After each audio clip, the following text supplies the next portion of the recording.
Welcome to the Deep Dive. Today, we're doing something a bit different.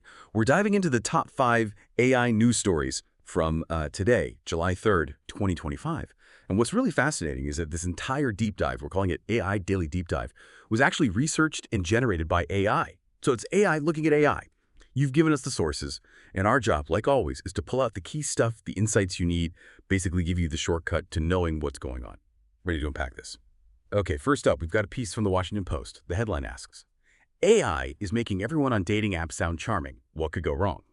It starts with this guy, Richard Wilson. He's chatting with a match for a week. Sounds great, Then they meet, and, well, the personality just wasn't there. He suspected AI help. So it kind of throws up this dilemma immediately. Did he connect with her, or was it more like a perfectly optimized chatbot? Yeah, and what's striking is how the big platforms, think Hinge, Tinder, they're already building AI in for profile ideas, message checking. Plus, you've got these third-party tools like Rizz, Wing AI that coach users on what to say. The idea is supposedly to help people connect, but you hit this ethical snag, right? When AI smooths everything out, how do you spot, red flags? How do you know if it's real? Exactly.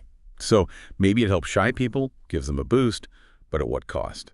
Experts in the piece worry about misrepresentation, erode genuine connection. It really boils down to trust, doesn't it? When tech is mediating these really personal chats, feels like we need some new rules fast about being upfront with AI use. Yeah. Okay, shifting gears now from dating to something profoundly personal. Fertility. CNN has this story. A couple tried for 18 years to get pregnant. AI made it happen. 18 years. Imagine that. Multiple failed IVF rounds because the husband had isospermia. Basically, traditional methods couldn't find sperm. They ended up at Columbia University. So the big question, how did AI do it? Well, they used something called the STAR system, sperm tracking and recovery. Dr. Zev Williams developed it. It uses machine learning, really high-powered imaging. And get this, it found 3 sperm cells hidden in a sample that human experts had struggled with. Dr. Williams actually said STAR found 44 sperm in just an hour. Technicians found 0 in 2 days. It completely changes the game for severe male infertility. That's just, wow, incredible precision. The article mentions the cost, too, just under $3,000. And AI is apparently also being looked at for helping with egg quality embryo selection. Yeah, it really underscores how AI can augment human skill, not just replace it. Though, some experts do caution about making sure the models are consistent. Right. Okay, let's move into the world of entertainment.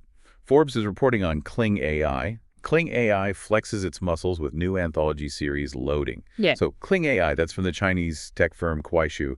They teamed up with a Beijing studio called Outliers. They've made this 7-part anthology series. Human creators wrote, directed, produced it, but using Kling's AI video engine. And what's really interesting here is the sheer variety of styles. You've got photorealistic 3D, you've got claymation, and they premiered it on an IMAX screen in Beijing. That's pretty unusual for AI-generated stuff.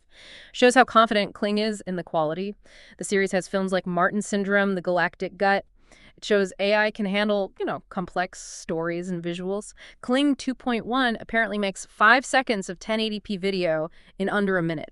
Pretty fast. So Kling isn't just putting out a tool. It sounds like they're building a whole creative platform around it, getting global submissions, working with well-known directors. Okay, sticking with AI video, Fortune looks at another big player. Runway AI. Runway's AI-transformed films. The $3 billion startup's founders have a bold new script, building immersive worlds. Runway really made a name for itself, making video creation easier for everyone. Now they want to blur the lines between movies, games, even theater. Their AI Film Festival this year got over 6,000 submissions. That tells you something about how artists are starting to see AI as a creative partner. Yeah, and connecting that thought, the winning film, Total Pixel Space, it's described as this philosophical piece about digital images, inspired by Borges' Library of Babel. There's this voiceover line, every face that could ever be seen exists as coordinates. It suggests AI actually expands creativity, it doesn't limit it. Runway's bigger vision seems to be about interactive stuff, where you navigate a story, not just watch it passively. Interesting. And it's drawing in people beyond filmmakers like musicians, using AI to ask these really deep questions. All right, finally, let's see how AI is hitting our plates. Fast Company asks, how will AI change the restaurant business? There's a Deloitte survey showing nearly all restaurant leaders, 98%, expect AI to have a big impact on customer experience pretty soon, like within 3 years. But many feel unprepared. AI is already doing things like answering phones, managing back office tasks, improving marketing. Right, and the interesting angle is personalization. How can AI make dining more tailored? Think conversational AI in drive-thrus.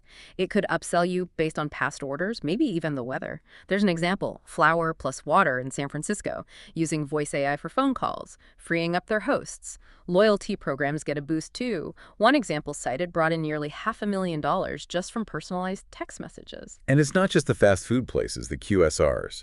There's talk of new wearables for servers, giving them info discreetly. Yum China is piloting AI assistants for KFC managers. The article really stresses that AI isn't meant to replace hospitality, but maybe enhance it. Although, yeah, there are challenges with tech setup and staff training for sure. So, quite a range we've covered today, from our dating lives, that incredibly personal fertility journey, all the way to how we're entertained and even how we eat. AI seems to be, well, everywhere. It really does. And what's fascinating, I think, is how all these different uses, whether super intimate like dating or fertility or more public like restaurants, they all point to AI increasingly becoming this layer between us and our experiences, which raises a pretty crucial question, doesn't it? As this tech gets smarter and more embedded, how do we make sure it genuinely adds to our lives, enhances authentic human connection, instead of, well, diminishing it? Something for all of us to think about. That's a great point to end on. Thank you for joining us for this deep dive. We hope you're leaving feeling a little more clued in.